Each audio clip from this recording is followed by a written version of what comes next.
Kali ini, Mimin akan menceritakan Donghua, The First Order Season 2 versi novel. Sebuah kisah tentang dunia yang telah kehilangan tatanannya, di mana peradaban runtuh, hukum tak lagi berarti, dan kekuatan menjadi satu-satunya cara untuk bertahan hidup. Oke, tanpa berlama-lama, mari kita simak bersama alur ceritanya. Ketika kendaraan off-road dan truk pengangkut militer dari konsorsium Qing muncul di Cakrawala, Ren Xiaosu tiba-tiba berpikir bahwa ini mungkin juga alasan mengapa kawanan serigala tidak terburu-buru melakukan perburuan mereka. Ren Xiaosu cukup familiar dengan logo konsorsium Qing di kendaraan tersebut karena baru melihatnya beberapa hari terakhir. Logo daun ginkgo berwarna putih terlihat di kendaraan. Menurut Zhang, dunia ini telah mengalami perubahan selama ratusan juta tahun. Namun, hanya pohon ginkgo dari semua tumbuhan di dunia yang mempertahankan penampilan aslinya sejak glasiasi kuarter. Ini adalah salah satu genus pohon tertua di dunia serta spesies dengan genetika paling kuat. Ketika Ren Xiaosu pertama kali melihat logo konsorsium Qing di pegunungan Jing, dia bertanya-tanya apakah mereka memilih menggunakan daun ginkgo putih sebagai logo mereka karena mereka berharap untuk tetap ada selamanya. Kendaraan menderu-deru saat mereka tiba, tetapi ketika mereka mendekat, Ren Xiaosu merasa jumlah mereka terlalu sedikit. Jumlahnya sangat sedikit sehingga tidak perlu dihitung. Hanya ada 3 kendaraan off-road dan 2 truk angkut militer. Bukankah Xu Shanchu mengatakan bahwa Brigade Tempur Konsorsium Qing memiliki kekuatan 4.500 tentara? Mengapa hanya sedikit orang yang bisa keluar? Satu truk setidaknya bisa memuat hingga 50 orang, bukan? Lalu, apakah itu berarti hanya sekitar 100 dari mereka yang berhasil melarikan diri dari benteng tersebut? Apa yang sebenarnya terjadi? Kenyataannya, Ren Xiaosu telah meremehkan kengerian bencana ini. Karena jumlah bangunan batu bata dan mortir di kota jauh lebih sedikit, Ren Xiaosu tidak mempertimbangkan konsekuensinya atau bahkan runtuhnya gedung-gedung tinggi.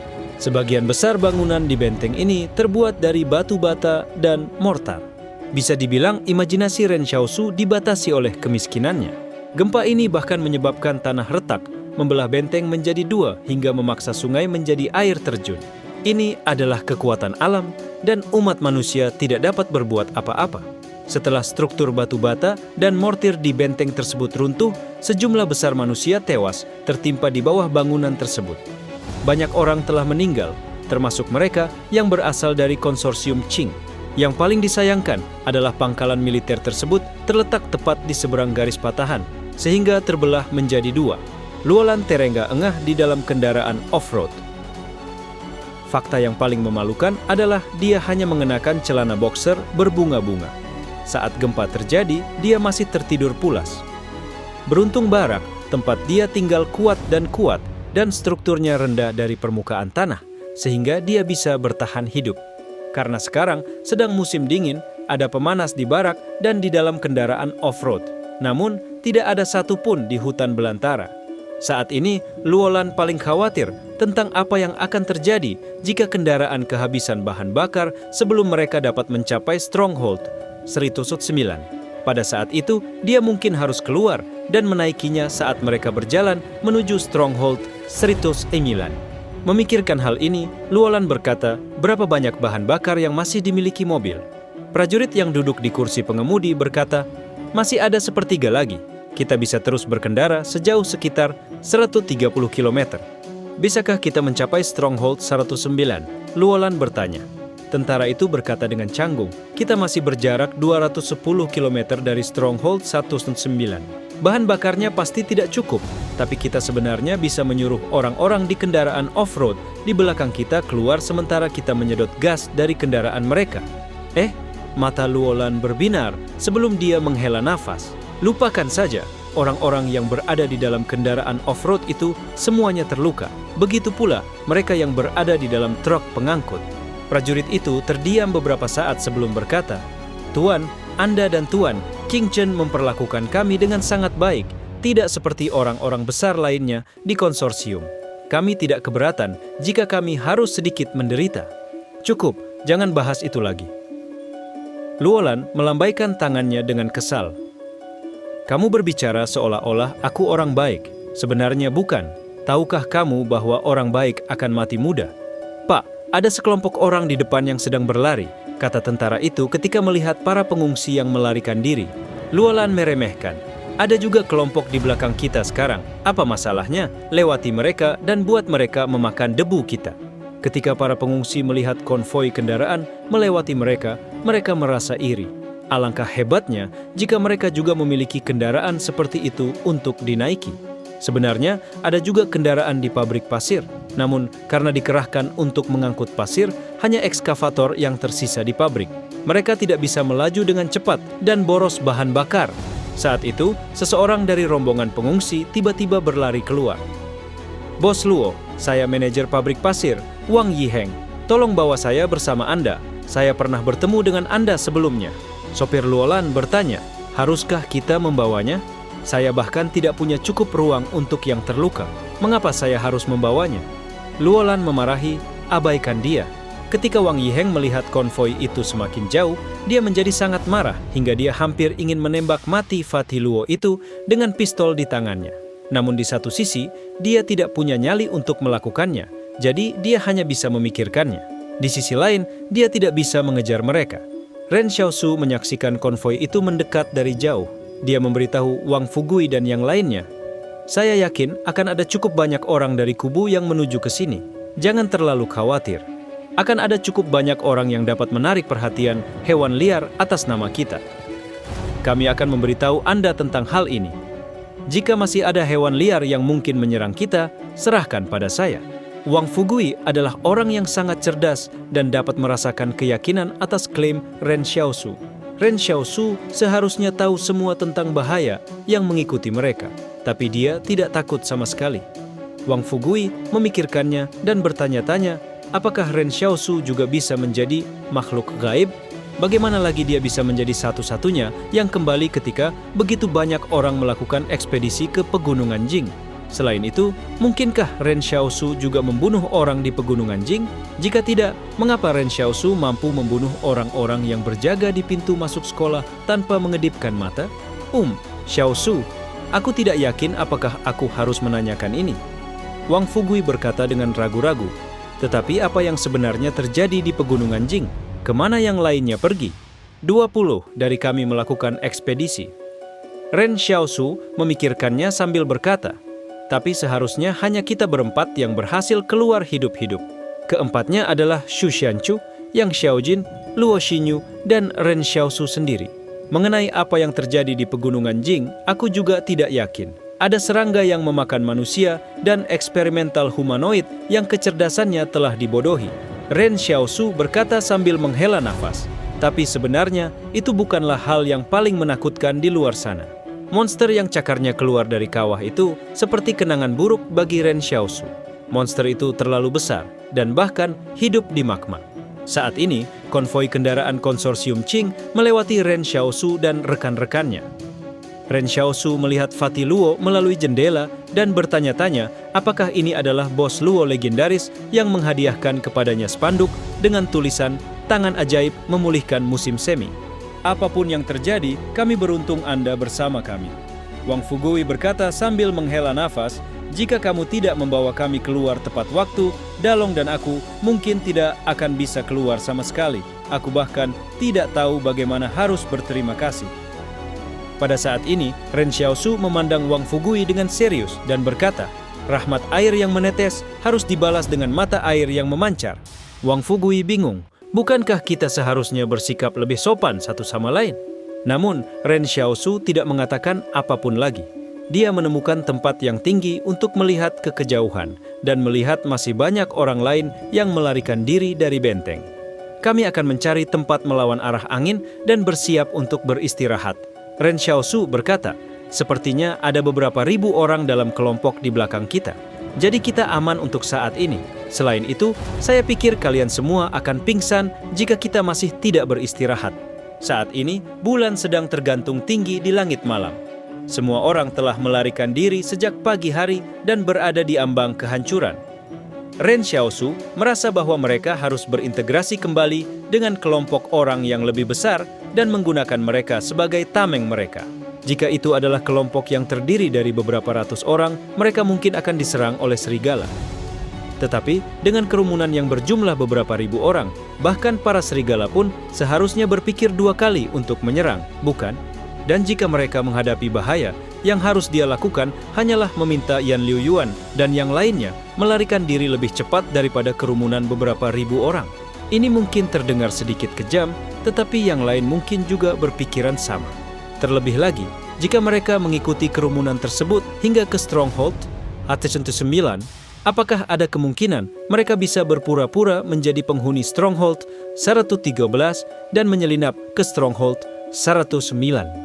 Ren Xiaosu bertanya-tanya apakah Stronghold 109 setuju untuk membiarkan mereka masuk.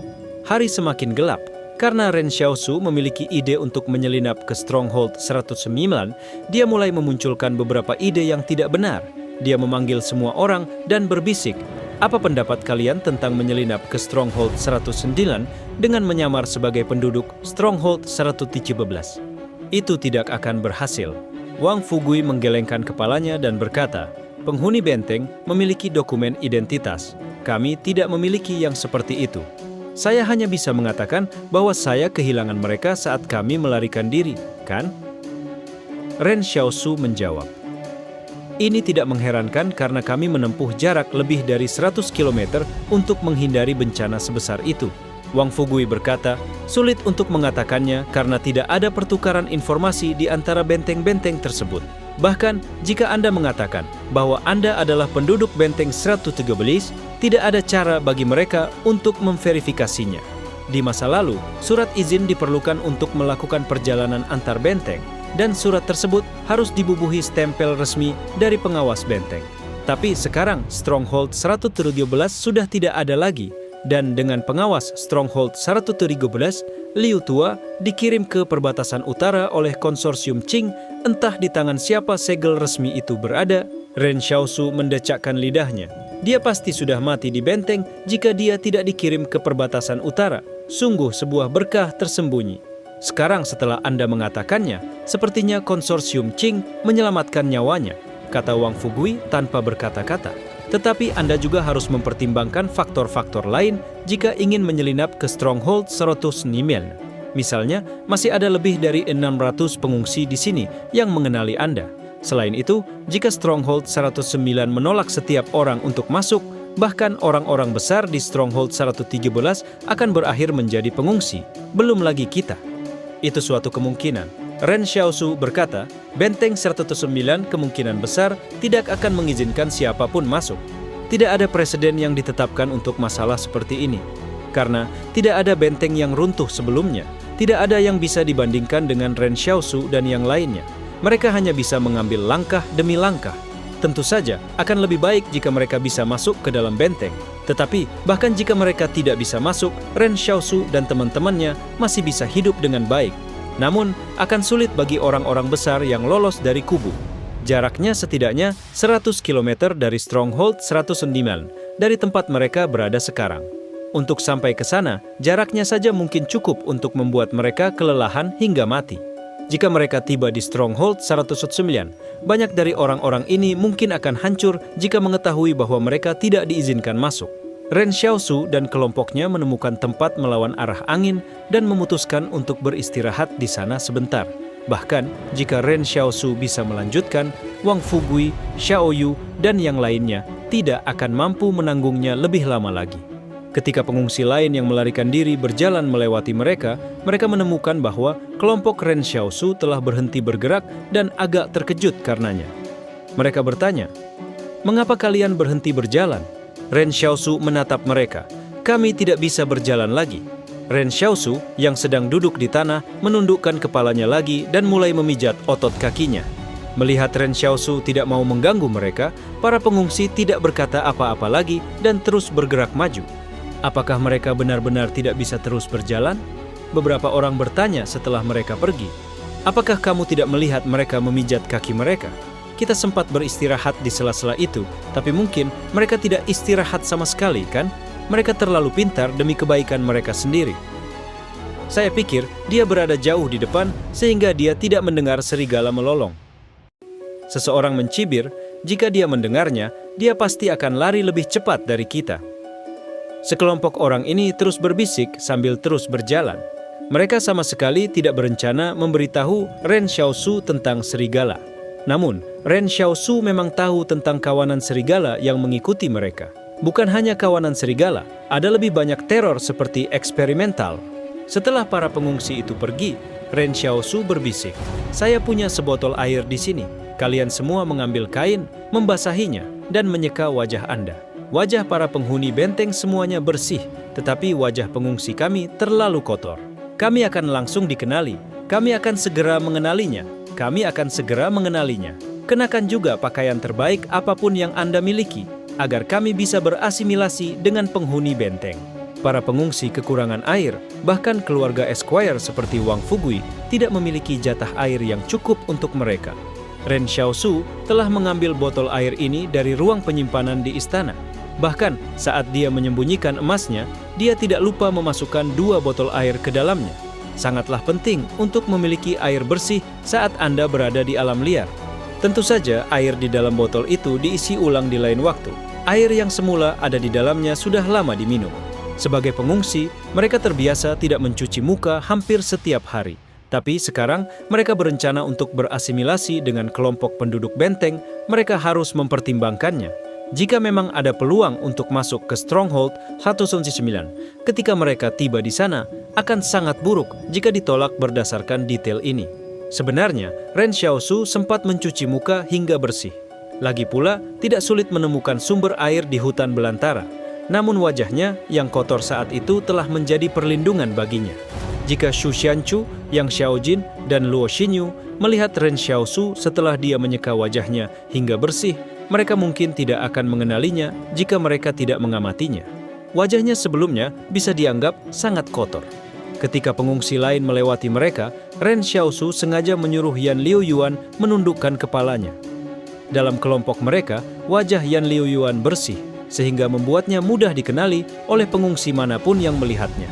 Sekarang, setelah mereka menyeka wajah mereka hingga bersih dan berganti pakaian yang lebih bagus, mereka mungkin tidak akan bisa dikenali begitu mereka bercampur dengan kerumunan warga benteng.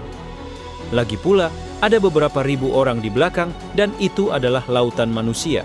Mereka membersihkan kotoran pada diri mereka sendiri dan membersihkan wajah mereka lebih banyak lagi. Saat itulah rombongan besar warga yang berhasil kabur dari kubu akhirnya tiba. Akibatnya, Ren Xiaosu tercengang saat melihat mereka. Mengapa wajah kelompok orang ini lebih kotor daripada wajah mereka? Persetan. Benar-benar salah perhitungan.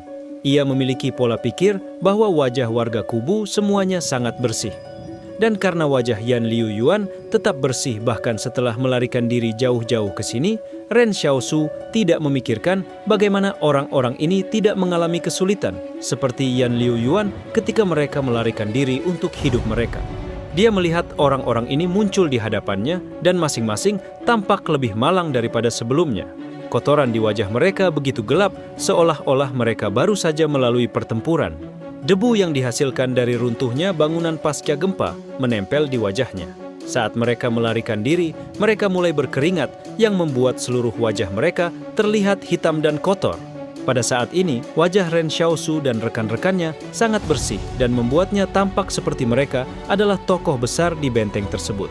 Sementara itu, orang-orang di depan mereka akhirnya terlihat seperti pengungsi. Kelompok penghuni benteng paling awal yang datang terkejut ketika mereka melihat Ren Xiaosu. Namun, tidak ada yang mengatakan apapun. Semua orang sedang sibuk melarikan diri sekarang. Jadi, siapa yang peduli apakah wajah beberapa orang bersih? Xiao Yu mulai tertawa dari sampingnya. Ren Xiaosu berkata tanpa ekspresi, "Ahem, mari kita mengotori wajah kita sedikit lagi. Buang-buang setengah botol air." Ren Xiaosu merasa agak menyesal telah membersihkan wajah mereka. Ketika kelompok utama penduduk benteng lewat, Ren Xiaosu berhasil memadukan Yan Liuyuan dan yang lainnya ke dalam kerumunan. Semua orang berada dalam kebingungan saat ini, dan tidak ada yang memperhatikan mereka bergabung. Kami akan tetap berada di tengah kerumunan ini. Ren Xiaosu berbisik, cobalah meminimalkan kontak dengan para pengungsi. Khawatir, Wang Fugui berkata, apakah ini akan berhasil? Pasti ada beberapa pengungsi yang bisa mengenali kami. Jangan khawatir. Ren Xiaosu tidak peduli tentang itu. Kami hanya mencoba peruntungan. Coba pikirkan, jika semua pengungsi itu mati, tidak akan ada yang tahu identitas kami. Wang Fugui memandang Ren Xiaosu dengan kaget. Mungkinkah itu terjadi? Namun tiba-tiba, sepertinya terjadi konflik di antara kerumunan yang melarikan diri di depan. Ren Xiaosu melompat sedikit untuk melihatnya. Rupanya, terjadi adu mulut antara massa pengungsi dan warga kubu. Manajer pabrik pasir, Wang Yiheng, menodongkan pistol ke kepala seseorang.